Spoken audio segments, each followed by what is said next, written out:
যে সমস্ত আপুরা ফুচকা ভালোবাসেন তাদের জন্য ফুচকা আছে। এই যে ছোট ছোট বাচ্চারা এখানে অনেক খেলনা করতেছে, অনেক মজা করতেছে। তারপরে যে ছোট ছোট বাচ্চারা এই নৌকায় ঘুরতে পারবে।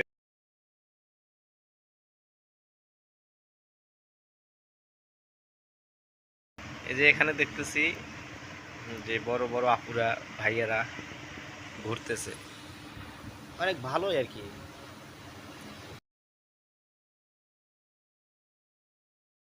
পরে বলবো এটা কোথায়।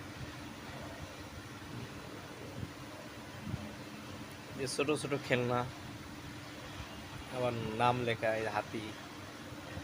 আমার বন্ধু বলতেছে একটা ছবি তুলি, তাই ছবি তুললাম। আবার এদিকে দেখতেছি একটা নৌকার মধ্যে অনেক সুন্দর করে ডিজাইন করছে। বিশেষ করে যারা ফুচকা খাবে, যে সমস্ত আপুরা ফুচকা পছন্দ করে তাদের জন্য বেশি ভালো হবে। তার কারণে এখানে অনেক ফুচকার দোকান। ওই যে নাগরতলা আছে, যারা নাগরতলা উঠতে ভালো পছন্দ করেন, ছোট বাচ্চা করেন, ছোট বাচ্চারা এখানে খেলবে, ফুলের মধ্যে লাফালাফি করবে।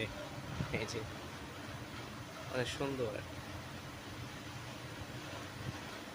আমরা একটু ঘুরলাম, আবার দেখতেছি এক দাদু ভাই বসে আছে, গাঁজা খাইতেছে। আমি তার সামনে গেলাম, দুই একটা সেলফি নিলাম। যে সমস্ত আপুরা আচার পছন্দ করে তাদের জন্য অনেক ভালো আচার আছে, অনেক কেনাকাটা করা যায়। তো শেষ পর্যন্ত আমাদের ক্ষুধা লাগছে, তা আমি আমার বন্ধুকে বললাম, বলে চলেন ফুচকা খেয়ে আসি। এক ফুচকা মামার দোকানে গেলাম, যে কিছু ফুচকা খাইলাম। অনেক ঝাল, ঝাল আমি খাইতে পারি না অবশ্য, কিছু করার নাই।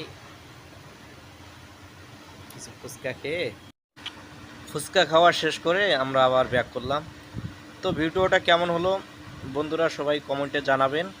আর জায়গাটা হলো যাত্রাবাড়ি থেকে কোনাপাড়া, কোনাপাড়া থেকে মিনি কক্সবাজার, মিনি কক্সবাজার বললেই ওরা নিয়ে আসবে। তারপর বাইকে আমরা চলে আসলাম আমার বন্ধু সহ। ধন্যবাদ সবাইকে।